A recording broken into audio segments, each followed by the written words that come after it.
Once again, welcome to another episode of Confidence Factor Talks. My name is Rudy LaRose, and guess what?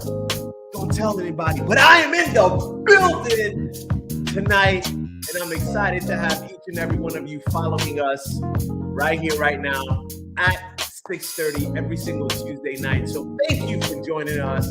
It's heart level to have you over here. Get ready to have some heart level conversation that will lead to transformation. Because let's face it, fellas, we all need to keep it heart level. And we're going to talk about that a little bit, what that means and what that entails in Confidence Factor Talks. But we are here to serve you. We are here to provide incredible value to you. So thank you for joining us. Do me a favor, if you're joining us for the first time, be sure to add StreamYard to your Facebook so that we can know who's commenting. Also, in the comment section, if you're feeling the vibe, man, if you're feeling what we're talking about, put in hashtag heart level, feeling it, right? And if you're watching the replay, of course, put in hashtag replay so we know we are making the impact that we are making. So thank you so much for joining us tonight. We have an incredible show for you. Get ready for the fear factor. Yeah, I said it. It's not confidence factor. Get ready for fear factor. But before I do that, I definitely got to bring on my partners, not in crime, but my partners in time. Like, you know, time. Wait, that didn't sound right either. Never mind. Listen, I'm just going to bring them on, all right? All the way from where the city never sleeps, where the rodents make more money than all of us. Ladies and gentlemen, make some noise for Darian Hill in the building, as always. Yeah, you already know. I'm in the driver's seat. What's going on, Confidence Factor? Rudy LaRose in the building. We're here for another week for CF Talks. I want to first of all say welcome to the fellas. If you're in this stage with us, go ahead and put hot hashtag. Let me make sure I got that right. Hashtag heart level. Right? Hashtag heart level. Like Rudy says, fear factor is a factor tonight, but we're going to see if the confidence factor can bridge that gap. Let's go. Yes, sir. Let's go, man. And of course, we could not do all of this without the doctor himself, the one and only, the one, AKA also known as Mr. Motivator, AKA also known as the doctor, AKA also known as Bobby B, all the way from Jayville, where everything's 40 miles away. You know what I'm saying? Wait, 40 minutes, 40 miles. I can't know. Bobby B in the building. Yo. Here, I'm in the jungle. Today's a great day. Jungle. Best day of my life. If you think any day is a bad day, try not having one. What's going on, people? Good to see you guys, man. We got a power pack conversation going on tonight. We're so happy to have all of you guys joining us tonight. This is CF Talks, where we have heart level conversations that lead to true transformation, man. If you're feeling lonely, isolated, and feel like you don't matter, man, you're in the right place, man. We're gonna have some fun tonight, and we're gonna turn it up another notch. You remember Emerald Lagasse? That used to be my dude, the cooking guy. Mm-hmm, He's turn it up another notch. Bam! The bam guy. Damn. Hey B, And all I know is this is all I hear right now.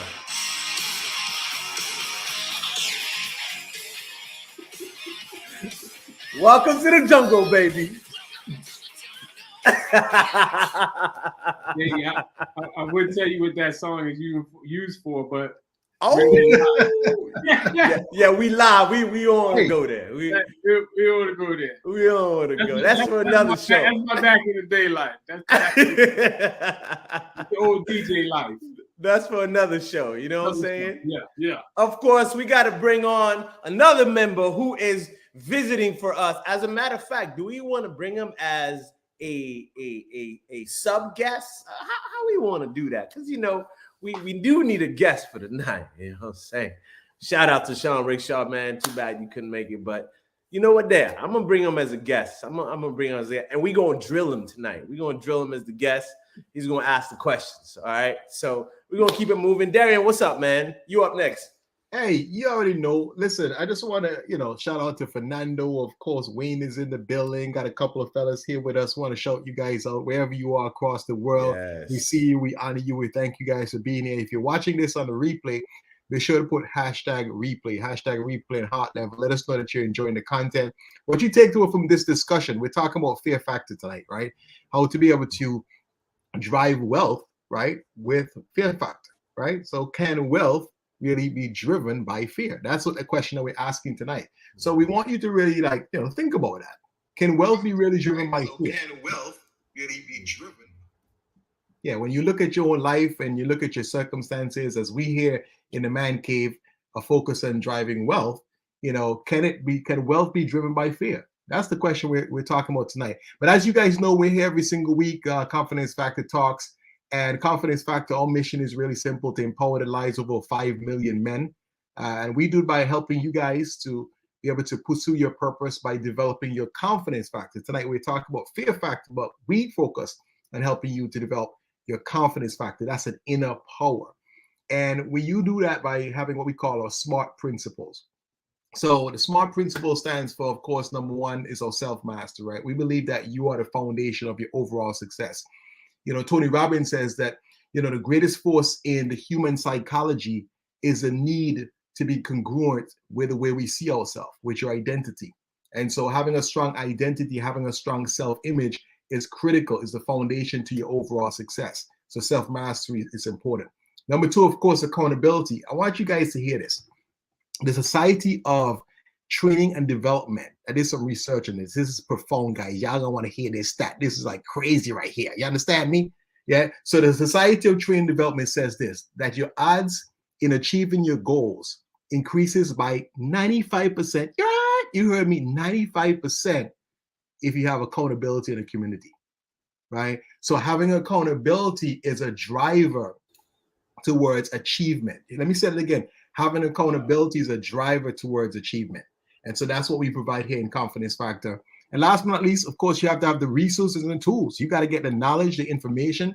You have to be in the right space, get everything that you need to be able to business skills that you need to be able to grow your business. And that's why we have these talks. We bring in experts who are going to share some insights with you to help you to give you the right resources, the tools, the information, the insights that you need to be able to grow. So we're excited to be here for another week to really talk about something that can either hinder you or you can propel you. And this is something that's called the fear factor. So we want you guys to join in on the conversation, talk about some of the things that you've gone through with fear as we go around in a panel discussion tonight to just kind of share our thoughts, our insights, our past history with dealing with fear and whether or not it has been a driver of our wealth or has it been a driver of, our downfall in many respects. And so we're going to explore that tonight. So I'm excited for this conversation, fellas. Unfortunately, our guests that we had lined up couldn't make it tonight, but that's not stopping the Confidence Factor train. We rolling out the station, right? We rolling out the station with this conversation. So we're excited. All right, hey, fellas. Speaking of rolling, man, Bobby B, tell us about that last show, brother. Because let me tell you something. I'm still just in the air from that last show, man. Wait, which one? Which last show? The love show, man. The love show. The love show. The love show. No, I didn't make the love show, man. I know you didn't make the love show. Make the love show, and I didn't watch the replay. Oh. But I'll tell you what, though. Keep heart level. Keep it heart level. But I'm gonna tell you though, Coach Ricardo and Coach Cass, man, I love the natural banter that they had last week. Again, if you guys didn't get to watch that show, I'm telling you, they dropped some major gems about number one, what we men need to do to be able to maintain high levels of testosterone, and of course, ways in which we can interact with, the modern movement in women empowerment. Like, how do we operate with a woman so we can create the balances with the things that they're struggling with, that they're dealing with. Coach Cass really brought some new insights about, what women are dealing with internally. And really brought that awareness to us as men of how we need to navigate those conversations with a woman and how we need to operate with them, right? Whether you need to play the nice guy or whether you need to be the guy that's running with the bulls, that's the question of the day, right? And sometimes you have to ebb and flow between both of them, between that feminine and masculine energy to be able to support who you are as a man, but to also support, your spouse, your wife, your partner. And so it was a phenomenal conversation, man. Again, I highly recommend. Guys, don't take this information for granted. I'm telling you, you're going to walk away with some gems, man, that they dropped last week. Highly One of my recommend. favorite was Coach Ricardo talking about he's actually from Spain and France, but he talked about running with the Bulls and actually bringing in some guys whenever he did that every year, and he talked about the transformation that would happen to them afterwards because of being in that space. And that was interesting to me because you would think, man, that's a space of fear. Like some people have died from that, from running with the Bulls. And so what he equated it to is to how that their identity had changed because of that experience. Yeah. And so he talked about how we as men, we need to have these experiences that allow us to define who we are. And that was really powerful for me when he said that. Yep. Yes. Identity change is so key. And I talked about Tony Robbins' quote early on in a discussion. He said that the greatest force in the human psychology is this need to be congruent with our identity. So we got to be careful what we identify with. And oftentimes our identities are built based upon our past experiences driven by fear or issues of fear that we've dealt with. And that limits our ability to be able to create wealth. It limits our ability to be able to move forward. It limits our ability to be able to do the things in life that we want to do, and we find ourselves playing small. So having a intentional identified identity, working towards creating your identity is what we're about here in Confidence Factor. Confidence Factor is an identity. It's the way you show up in life. It's that inner power that says that I am valuable. I am somebody. I am worthy, and I'm definitely here to share my gift of value and make an impact. You know what I'm saying? And what I love about that is because we started this with that in mind, we now have people that are, they've lined up with us, lined up with this purpose, this journey that we're on. So shout out to Lamont, shout out to Javon, shout out to each and every person that has supported Confidence Factor, the Tasha Chins, the Donnas of the world, the Andys of the world, Jose, shout out to all of them, because that's why we continue to do this. Sometimes I think about guys, I think about, when we're doing these shows and we're like, we don't know who's watching. We don't know. I mean, we kind of know, but we don't know. You know what I'm saying? How many people are watching, how many people are involved in the conversation. And we don't know what kind of impact that we have until a lot of times months, sometimes years later. And so just to be able to be present all the time and show up, regardless of who's here, man, we talk about it all the time. Don't show up to waiting for people to come. Show up, and as you're showing up, people are gonna start to show up. It's like it's like the guy who the video where the guy starts dancing. He's got his little music and he's dancing in the park, and it's just one, and then next thing you know, it's 2, 3, and next thing you know, there's thousands of people that are dancing with him. I wonder if that was set up, because it was serious, but that's why we're here, fellas. Yeah, and certainly, guys, listen. As you guys are coming in, joining in our show, joining this conversation, we want to hear from you. All right, so we want to know that we are making an impact. That sometimes, just like you guys, you want to get feedback, right? You want to, if you do something, you want that acknowledgement. You want to know that what you do matters. And so, although we generally intrinsically know what we do matters, we want to increase our level of engagement with you guys. So we want to know if our content is resonating. Are you walking with anything of value? Have you implemented anything that we've shared in the community that's making a lasting difference in your life? So it's important for us. And again, heart level. I know we men don't typically do this, right?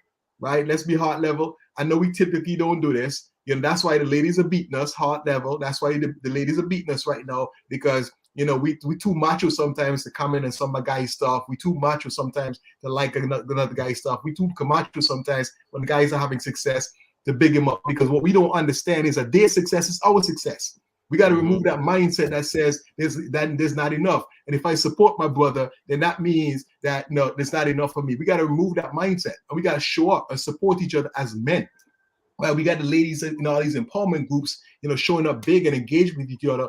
But we want other people to support us, but we're not there to support other guys who are trying to create something in a space to be able to help us to grow. So I'm keeping it heart level tonight. If you guys want more engagement in your life, if you want more people to show up to see you, if you want more people to show up for your gifts and your values and your products and your services, show up for other people. right? You know, if you want to get more get value, you got to give more give value. That's one of my coaches. If you want to get more get value, you got to give more give value. You want people to show up for you, show up in the community, share your ideas. Let us know that feedback is valuable. Let us know that you appreciate what we're doing here in Confidence Factor, not just filling the space. That's heart level, right? We want levels of engagement. So appreciate you guys. Definitely, let's go ahead and rock it with the topic. Hey, so what are we discussing today? We're discussing fear factor, right? And Bobby, what I want you to do, champion, we're talking about this conversation around, can wealth be driven by fear factor? And I want to give you the platform to kind of share your thoughts, your ideas, and just address that question, man, heart level to the people. Yes. So can wealth be driven by fear? I'm going to say, I give you two sides of the same coin. I say It's all about the individual, right? It's about your mindset, right? Because we're all going to feel the fear. Don't get it twisted. We're going to all feel the fear. The question is, do we allow courage to spring forth and we take action anyway? In my video prior to coming on tonight's show, Darian, I was talking about how one time I studied to get involved in real estate investing, man. And, I did all these tapes and books and all this stuff, went out there, did the marketing, and then the people called in. I took the call. The guy's like, yeah, man, let's do the deal. And bro, I just got nervous. I just keep it real, hard level, right? The fear kicked in. And I was like, I think I could make a lot of money. I never made that much money. And it started hitting me. Is this legal? Like, all these things started going through my head. And I got nervous. And what happened was I ended up indirectly helping the guy to be able to keep his property. He didn't have to sell it. He was in foreclosure. He was going through something. And I gave him a bunch of ideas on how he can solve it. And sure enough, like one of the 3 ideas I gave him actually worked. Now, so what happened in that particular case is that fear kicked in and I got nervous about moving forward, right? Afraid. And I didn't move forward with it. But what happened from the next point, from that point on, was indicative of fear not being used correctly. Because what happened is that doubt, it crystallized into fear. Me doubting myself, my line of thinking wasn't positive. I was doubting, can I do this? Is this the right thing? Well, how can somebody like me make this kind of money? These are some of the things that were going through my head prior to doing my first deal. So when it came down to it, I didn't have the wherewithal to pull the trigger to move forward. And what ended up happening after that is I had a 9-month delay. I didn't do any deals for a very long time. Now, this is where we take fear. That's having fear present and not moving in the right direction. Now, let me tell you where fear became my driver. Fear became my driver because 9 months later, I ended up having to move in with my mother as a married man.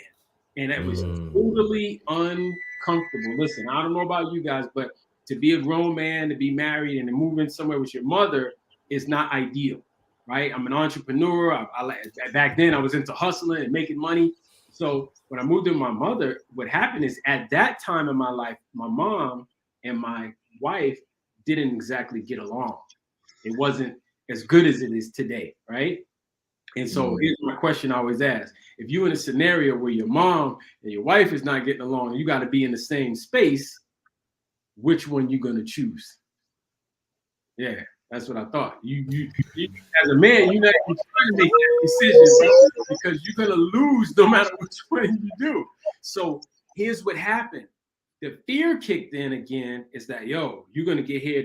They may clash. It's gonna be your fault. You shouldn't be here anyway. And so all these negative thoughts start rolling through my head. And what did I do?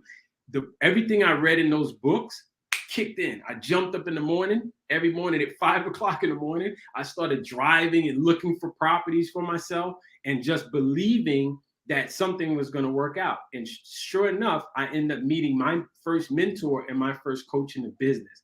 And after talking to this guy, what he ended up saying to me was, he says, tell me what you're trying to do. And I told him my whole story. I was like, I was trying to get a property. It didn't work out. And I lost the deal. I moved in with my mom. And my mom and my wife are not exactly getting along. And I need to find my own place. This is where I'm supposed to be. And after me talking and expressing my heart and just being heart level with him, he said to me, I'm going to help you.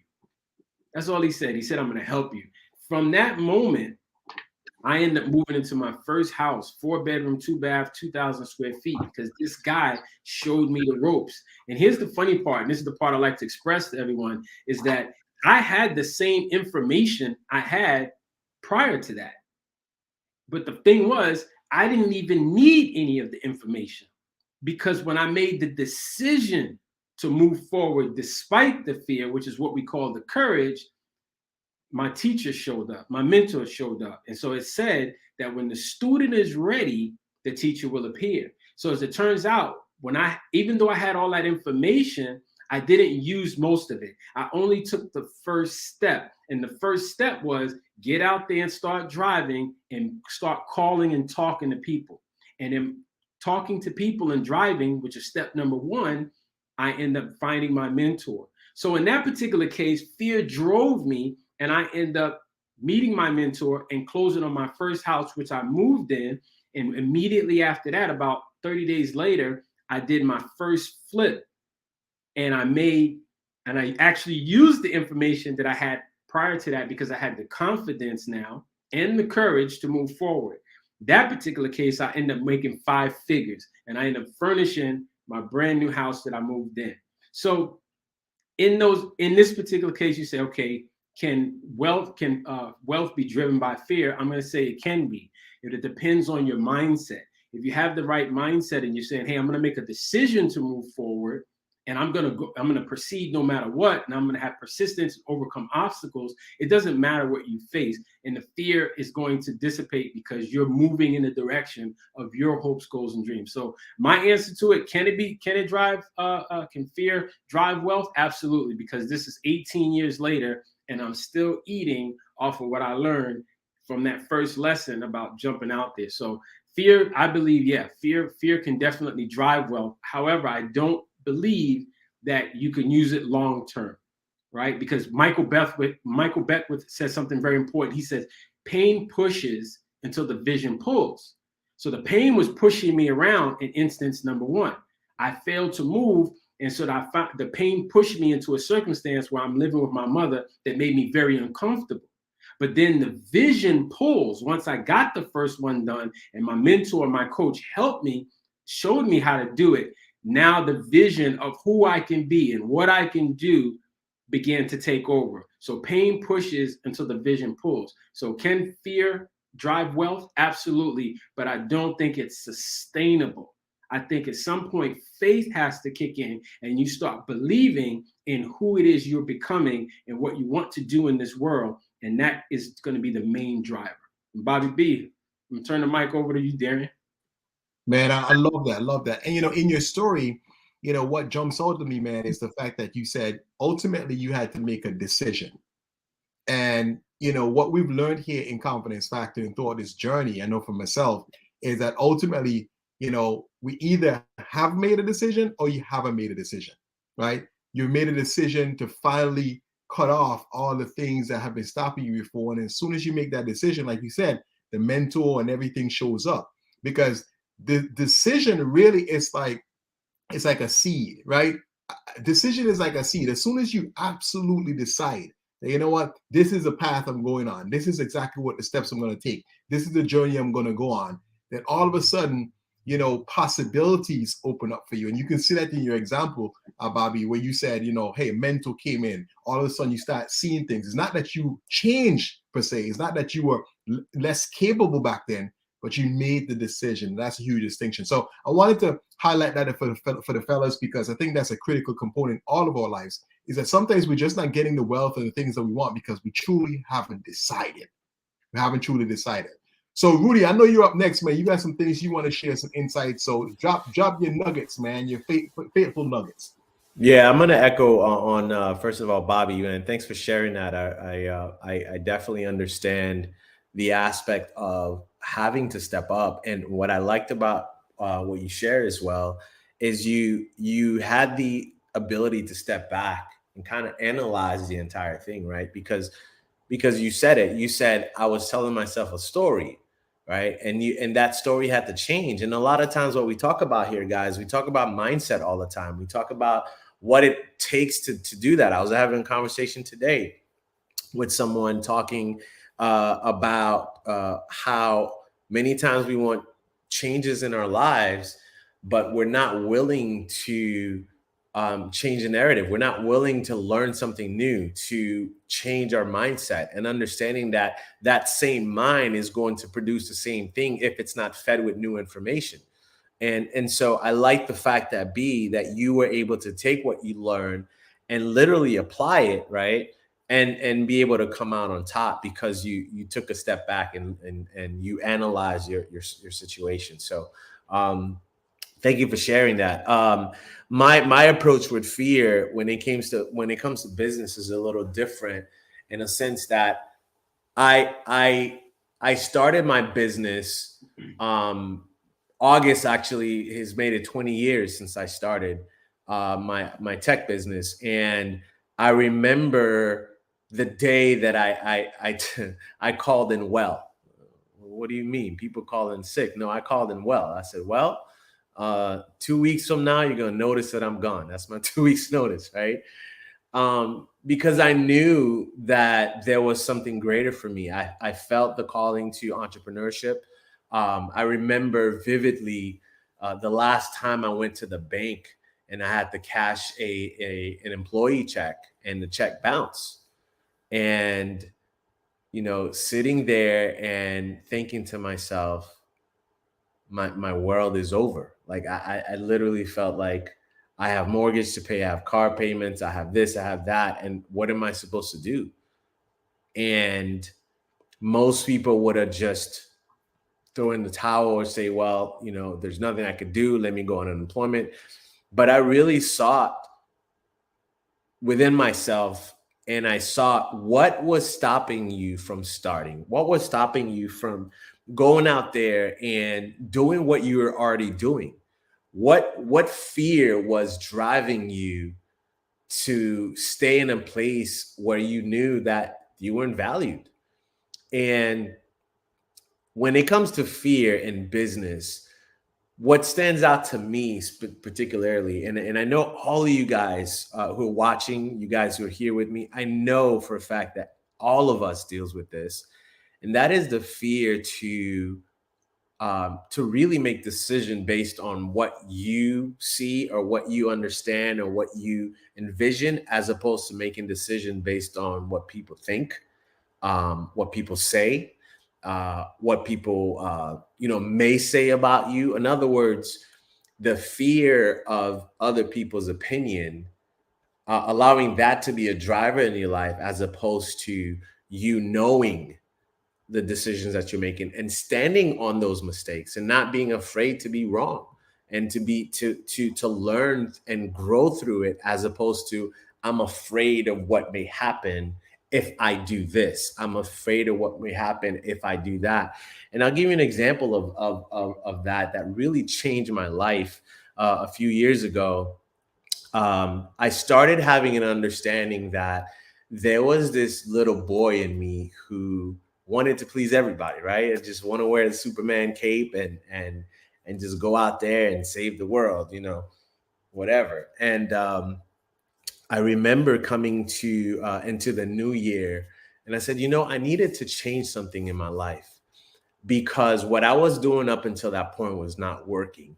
And to other people, it may look like everything was great, but for me, I could see and I could sense that there was a disconnect between where I was and where I wanted to be, and honestly, where I needed to be, with all the work that I was putting in, with all the clients, with all the, all the stuff that was going on. I'm like, why am I still here? Why am I still in this place when I'm projecting here, when I'm vibrating here, when I'm pushing towards here? And I remember having a conversation with a client one time that literally changed my life. And it was very brief, but it was very impactful. And it was simply this: I had a project with this particular client, and I quoted him on the project. And one of the things that I always did is on every project that I have, I wanted to get paid for the equipment for the project, and then the labor of the project would be done, towards the end. Well, the project happened to be, I don't know, let's say it was, I'm going to say $25,000. I can't remember per se, but I remember having a conversation with the client, and I went to them and I said, hey, here's your project, quoted them. They said, okay, great, we'll do it. And when it came to the disbursement of the project, I got a phone call from their controller, and they're like, hey, Rudy, we're ready to disperse the whatever, we see that from your invoice that you're asking for the deposit on all of the equipment. But we want to know, is it okay to give you half of it? And the old me would have said, man, if I say no, if I say yes, then man, they might not, they might do something, or maybe they won't do it, or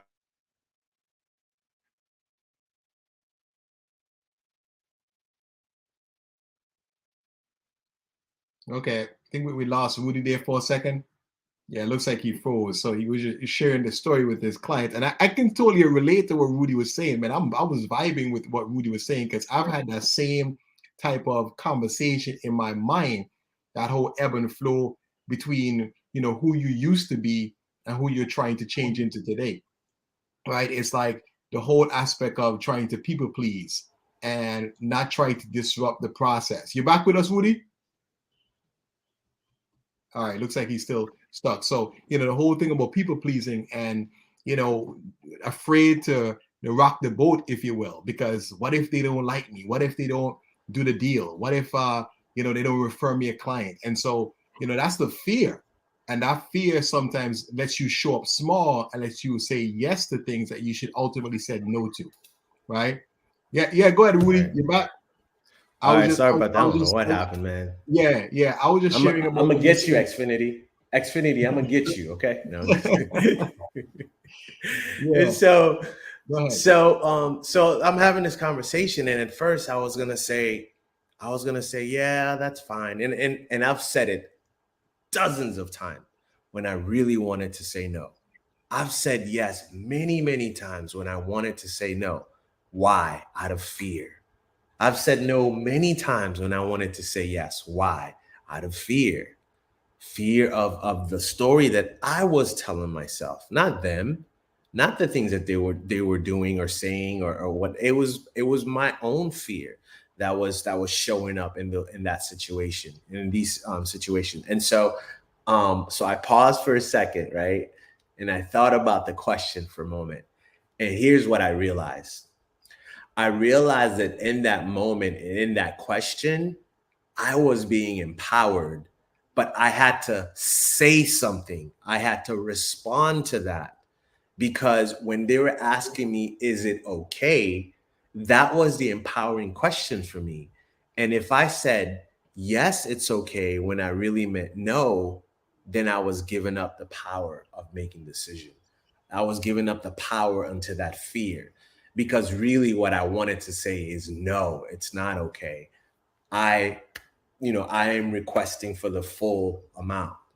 And so that's what I did, guys. I requested for the full amount. And then he was like, okay. Just like that. There was no fight. There was no nothing.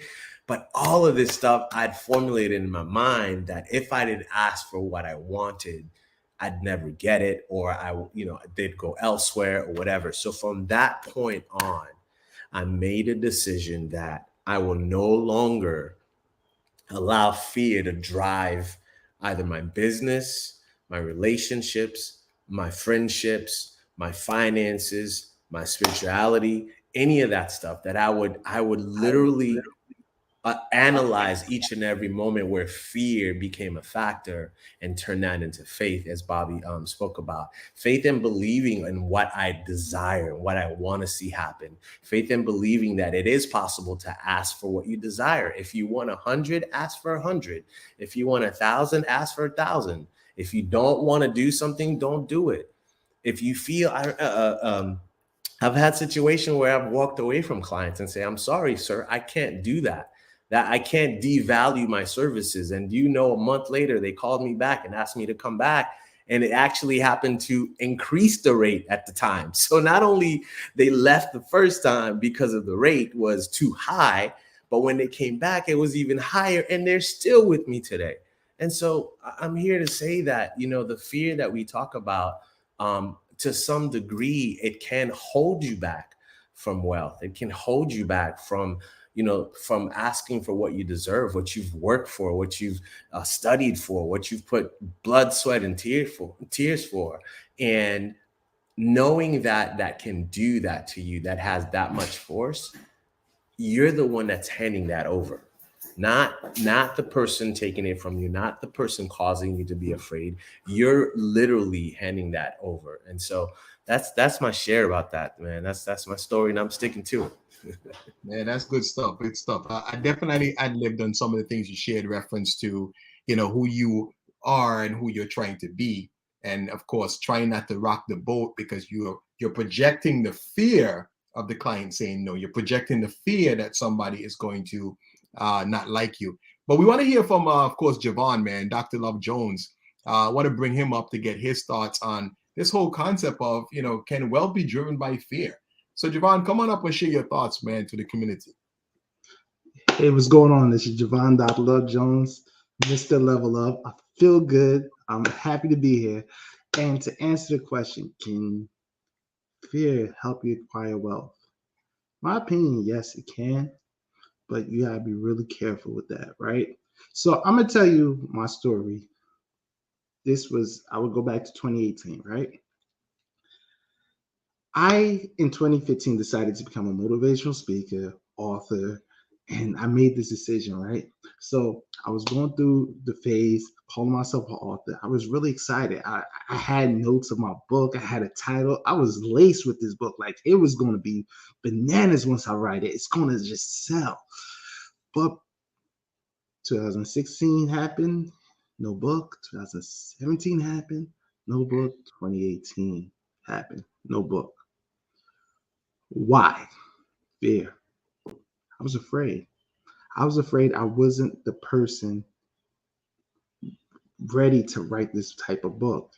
I couldn't talk to everybody about their mindset and growing if I felt like my mindset wasn't there.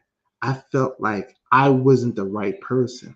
So what I started to doing out of fear is because from the time I was a working adult, I was working low-end jobs, right?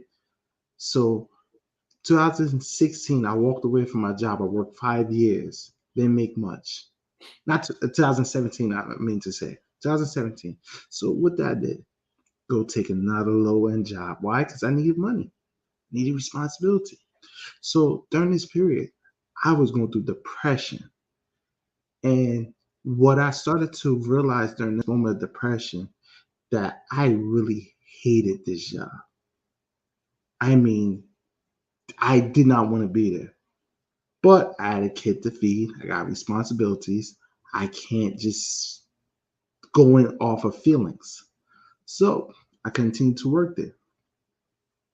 I got to a point where I was devaluing myself. I was showing up late. When I go there, I just didn't care. I was doing what I want. It got to a point where there was my floor supervisor. Me and her was very cool. But she saw that I didn't want to be there. And she asked me straight up, why are you still here? I was like, because I need to take care of responsibility. But do you want to be here? I was like, no. Then why are you still here? You got to make a move. You can't be here. Straightforward. And, I took that into heart. So I literally typed out my 2-week resignation, right? I typed it out. I was like, all right, I'm going to type this out. I was still afraid to handle it in. I was so afraid. So what I did, I stuck it out for 2 weeks, but then I woke up one morning. I knew it in my spirit. That was it. I went in. I respectfully went to all the bosses, those that had great relationship, those I didn't, and just said, I'm done. Handed my ID. I walked away from that. That was single one of the most empowering things of my life, because I didn't have a plan B. I didn't have any idea where I'm going to get finances from, but I walked away from a situation that was toxic and that was causing me to question my own self-worth. And maybe I lost some dollars from that. I didn't make those monies as quickly as I need to. But guess what? I got back my dignity. I got my self-worth. And the truth is, I have not worked a low-end job since. Matter of fact, since that time, I spent more time working for myself. And the reason why it is, I say fear, it does help, because I was afraid. I was afraid to do that. But I used that fear to help level me up. And I used those experiences and the fact that I was able to walk away from that situation, and I was able to now put myself in a position where I relocated from Newark, New Jersey to Kissimmee, Florida. I started working for myself, driving Uber. I was making more with Uber than I was doing any low-end job. And from there, I decided to write my book. I decided to put myself in position, all because I knew that feeling, and I knew that though fear empowered me, it didn't dictate my movements. And that's the thing. Fear is a double-edged sword. It can hurt. It might be a useful weapon, but it can hurt you in the process.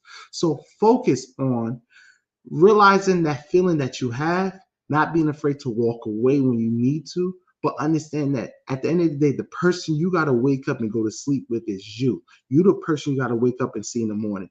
When you look in the mirror, you have to see you. You have to deal with you. You have to be proud of the person that you're going to be if you're going to walk out into this world. It don't matter how much money you make. It don't matter how much the situation is. If you're not happy with you, everything else is not going to be anything of worth. So fear is a useful tool. Don't let it dictate your movement. I'm done with my share. Yeah. Dr. Love Jones, heart level, brother, heart level. And I love what you said there, man. Of course, thanks for sharing your journey and being just like totally transparent and vulnerable with just admitting that, you're fearful. So oftentimes as men, just to admit and say, hey, listen, I'm feeling insecure today. I'm feeling lonely today. I'm feeling isolated. I feel like I don't matter. Just saying those things can be so transformative. So I got to honor you, brother, for just coming straight up, heart level, and sharing that vulnerability. And I love what you said, man. Fear can be a double-edged sword. It can be a double-edged sword. And that's a great segue, that's a great segue into, what I wanted to share as well. And yeah, definitely, Mark. So here's my thing. One of the things that I focus on is awareness, right? I think for all of us, when it comes to fear, awareness is critical. Robin Sharma says that life management is about mind management. Life management is about mind management. And the reason I think that is so true and so critical is because fear will always play a part in our life. Anytime that we stretch ourselves beyond the comfort zone, anytime that we are stretching ourselves beyond our belief systems, anytime we're stretching ourselves beyond our stories that we've told ourselves for so many years that become our identity, we will meet with fear. And so having that level of awareness is critical. I remember when I was in high school, I'll tell you how fear was a driver towards me becoming successful. Is I remember when I was in high school, heart level, I repeated, like, I think we call it forms, right? We call it forms. So we had form 1, we had form 2, form 3, form 4, and form 5. That was high school, right? So I think here in America, it's called like 9th grade. So I repeated 9th grade. I had to stay back because I wasn't doing my work. And so I didn't meet the standards. So I had to stay back, right? Then I had to repeat, we have 9, 10, 11th grade. I have to repeat 11th grade because guess what? I wasn't doing my work. But all of a sudden, I'm seeing everybody catching up. I'm seeing the little kids. I'm in classes with little kids now, right? I'm the tall dude. I'm the tall dude in the class. And everybody, all these little dudes. And all my friends are like leaving me. You know what I'm saying? All my friends are leaving me, man. And so them dudes in 4th form and 5th form graduating. And I'm like, what is going on? And so that fear of being stuck again, right? Repeating class, that fear, I confronted it and I had to make a decision. Like Bobby was saying, I had to make a decision. to start really focusing on my work because I was tired of seeing my friends just like all of a sudden graduate and leave me behind. And so, man, I started to buckle down and do my work, and eventually, got to fifth form, and then of course graduated. So, and I graduated with honors. Where if you looked at my track record and my history, you would have definitely seen that Darian is probably going to be a C, probably a D student. But because of the fear, that fear, right, of seeing my friends leave me, and of course, being in class with some shorter dudes. You know what I mean? Like, hey, fellas, if I even lying at you like up here and everybody know here, like, you're like, I'm like, y'all all right down there? Y'all all right? Like, I'm keeping it hot now. I'm keeping it hot. Okay, so I couldn't do it. So I had to study real hard, and eventually, like I said, graduated with honors. So that was a time when fear really drove me towards, success. But it's also another time when fear was, an issue of not really helping me in success, right? And this is where awareness comes in. You gotta know that fear will always play a part in your life. And I remember when I walked into my my business, and you guys saw the story, walked into the business and my business partner took everything out of the office, the fear was very present for me. I thought life was over. And instead of that moment, making a decision that, what, I'm going to make this work, I'm going to figure a way through. No, that's not what I told myself. I told myself I'm a failure. I told myself I wasn't good enough. And I created an identity of I am a failure.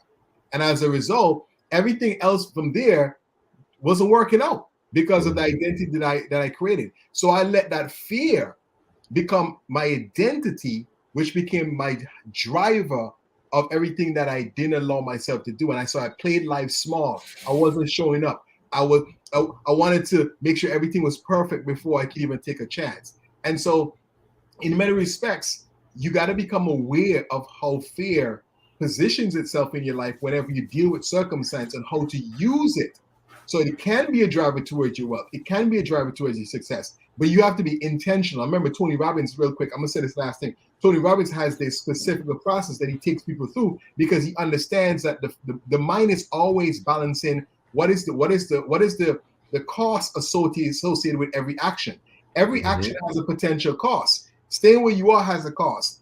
Taking action has a cost. If the cost of taking the action in the mind perceives it to be greater than the current state of that you're in, it's not going to tell you to move forward. It's going to tell you to avoid taking that action.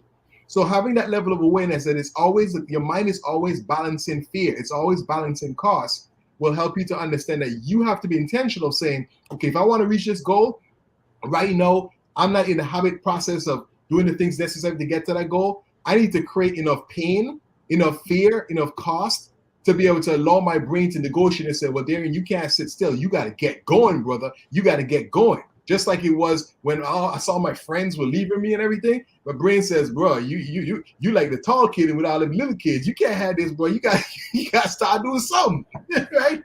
And so that's how it works. So I wanted to share that real quick. I know we have the producer wants to come up and share some thoughts as well. So I don't want to monopolize the time, but just understand that awareness is critical in this overall process because fear can be a driver towards your success, but it also can be a driver towards your failure, depending upon how you use it, how you navigate it. And we want to hear from you guys as well. Feel free to go in the comments. Are you, if you're dealing with something, obviously we don't want you to put your business out there, but maybe you might have a question about fear. Do you have a question about faith? Maybe you disagree. We like to hear that as well. We're talking about the fact, can fear be a driver as it pertains to increasing your wealth, the wealth in your life? So we've heard from multiple people, myself, Rudy, Connection Catalyst, Darian Hill, and also Dr. Love Jones. But we're going to bring from behind the scenes our producer of the show, who has always great stories, just wonderful stories. We want to bring him from behind the scenes. Lamont, come on up, and we want you to tackle this for us a little bit. What's your opinion? Can fear be a driver of wealth? Yeah, man. I'm back there listening, and it brought to mind. I don't know if you ever experienced sleep paralysis when you wake up and that fear. It's like you can't move, you can't speak. I used to experience that. Like it's between sleep and being awake, and that paralysis. It's like I literally had to jump to make myself get out of that state. And, you know, fear can be very immobilizing. Fear can stop you and say, you know, take a step back away from that edge. And what I literally had to do was change the definition of fear. So I've heard the acronym false evidence appearing real, right? But I did a deep dive one day and I said, I need to change the meaning of fear because I know that it's always going to be present, right?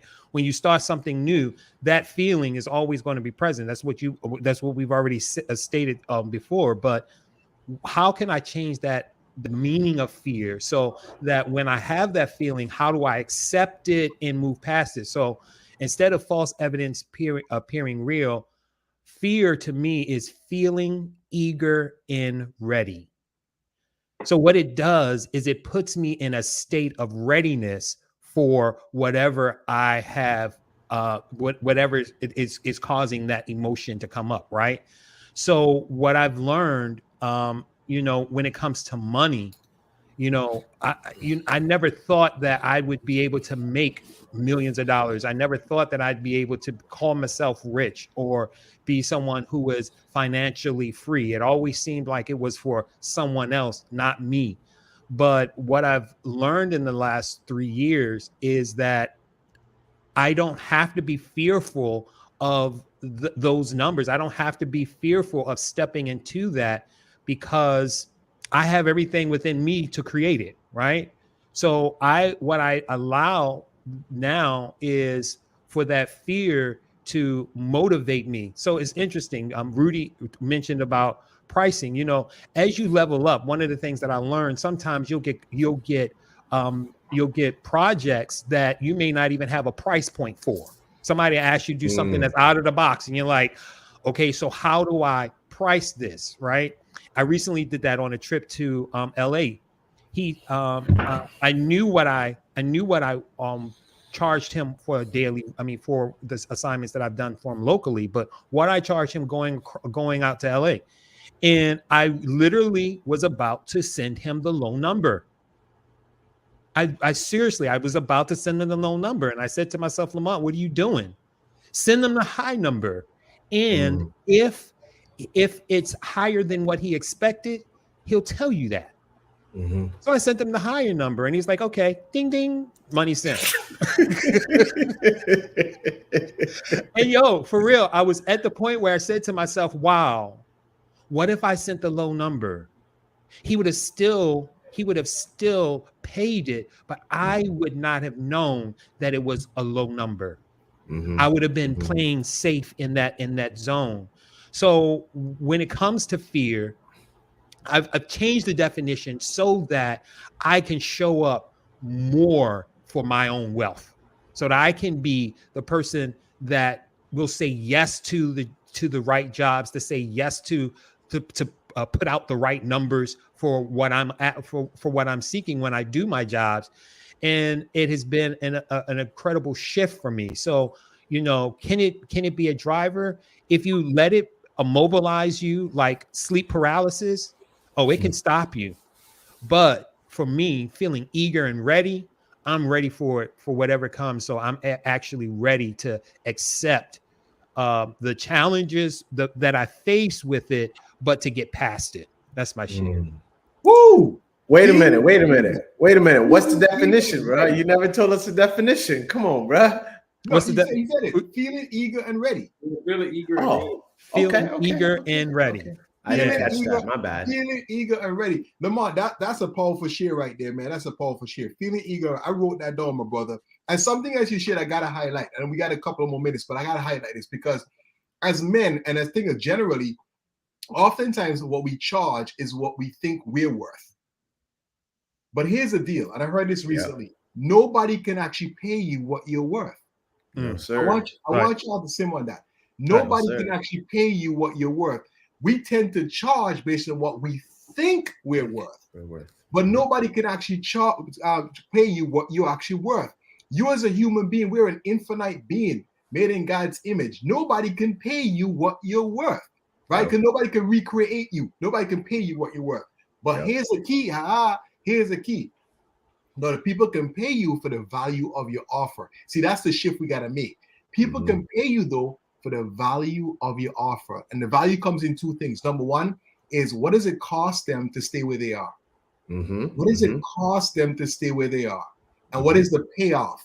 What is the payoff they're looking for? What is the transformation that they're getting in their life? If you base your pricing based upon that versus thinking about your own value, then you remove yourself from the situation, especially if you think that you don't have a lot of self-worth. If you come from both low self-worth or self-esteem, remember, you think you don't have a self-worth or self-esteem, then you're going to charge based upon how you see yourself versus the fact that nobody can actually pay you what you're worth. And think of it from a value standpoint. What is the value of your offer? So, Lamont, thank you so much for sharing that, man. That's powerful. Hey, Darian, I think about the water bottles scenario, right? Where you go to the movie theater, that same water bottle that you can get for $1.99 is $6.99, $7.99 at the movie theaters. Yeah. How? Seriously? How is that possible? The same bottle. The same exact bottle is $6.99, $7.99 at the movie theater. Why? Then go to Disney. Then go to Disney. How you sure? If you buy that same water bottle at Disney, how much you gonna pay for that, Woody? How much you gonna pay for that? About $10, bro. About $10. About $10. About $10. And guess what? People pay for it. What they're gonna do? They don't. Oh man, I can't. They pay for it. Why? There was a value that Disney decided this is going to be worth this much more. We want to read Wayne's comment real quick. Shout out to Wayne, man, always providing value. He says fear is an imaginary line that tells you that you haven't been where you are. We must embrace our fear. We all have fear. Successful people must be willing to be uncomfortable in order to grow. There is a difference between having fear and fear having you. I love it. Keep that up. Keep that up. Hey, listen, I know we got confidence, but he unpacked a lot of stuff. We want to unpack this real quick. Fear is an imaginary line that tells you that you haven't been where you are. Man, who wanted to tackle that? Who wanted to tackle that? I got this. Javon, that's deep right there, bro. Go ahead, Javon. People fear. I so agree with that because we're often measuring ourselves to the things we expect. So when we say fear, when you're afraid, it's because you project into your mind a lot of times the things that make us fear is what other people you anticipate going to say about you. We think about that instead of realizing that the truth is ain't no one could tell you about you. So fear is that thing that puts us in that place. And I agree with that line a lot. Awesome. Good stuff. All right, well, listen, we got about 3 more minutes here, and we got the inspiration injection. Man, this thing that Wayne shared, man, that was so powerful. We could do a whole show on that. But we got the inspiration injection. Go ahead, Rudy. So the final thing is that fear can be a driver. Yeah. But it also can put you in the passenger seat. You know what I'm saying? So you got to figure out, where you need to be, because otherwise you may wind up being driven in the wrong place. Go ahead, Mr. B. I didn't mean to, No, brother, you spot on, right? Because it's about our why. And this is the big part. This is the thing. If you don't take anything, I want you to take this, right? It's your why. Nietzsche said, if your why is big enough, the how doesn't matter. When I got to that scenario, based on my scenario earlier, I said I had 2 different cases of fear, right? One, I didn't act. The other one, I acted. What caused me to act? My why was big. Your why has to be bigger than all of your perceived obstacles, the things you're going to face and go through. When that why is big enough, the how does not matter. There's a soldier named Cortez took his army onto an island, and he's going to fight the people on the island. And he told his people, burn the boats. Why? Because he said, fear is the enemy, bro. If I let you think those boats is there, if we just get into a spot where we can't win, you might go try to jump on the boat. You got to burn the boats, bro, so that you go in one direction, the direction of your hopes, goals, dreams, and aspirations. If you do that, then things will become better. Jim Rohn said, this is the inspiration injection for the night. Jim Rohn said, don't wish it were easy. Wish you were better.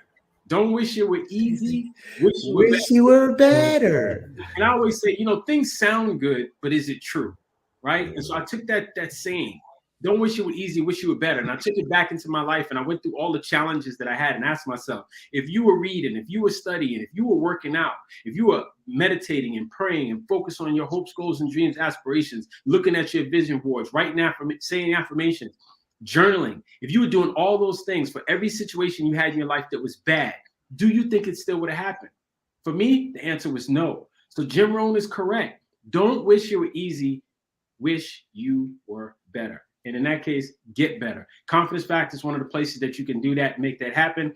Darian, if somebody wants to join Confidence Factor, where can they go and how can they be a part of our community? Well, absolutely. But before we do that, I just want to acknowledge, of course, Joshua. He's here for the first time. Shout out to Josh. Shout out to Josh. We at Confidence Factor, man. We see you. We honor you. We appreciate you for being here, for participating. But let us know that you are present for yourself, my brother. You showed up for you. I mean, we're just, a conduit, a channel for sharing information on our stories, but you showed up for you, and we're here to support you through getting to your confidence factor, getting to the goals and dreams that you want. So thank you so much for saying yes to yourself and reaching out and connecting with us. You're doing what most men don't do.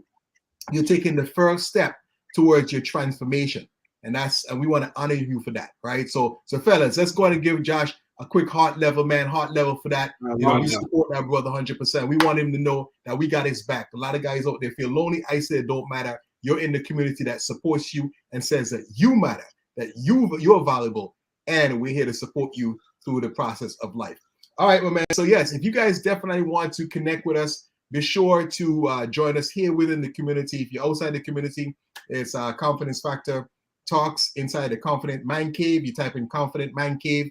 If you're an entrepreneur-minded man, a professional man who's looking for a space where you can grow, where you can be a contribution, where you can be contributed to, then this is a space for you. If you are someone who's looking to accelerate not just your personal life, but your business acumen, if you want to grow your business and take it to the next level, this is a community for you, right? You can certainly join us inside the Man Cave. Of course, our Facebook page, it's facebook.com/Confidence Factor. Be sure to like our page, support what we're doing here in Confidence Factor. As we say, we're about impacting the lives of over 5 million men.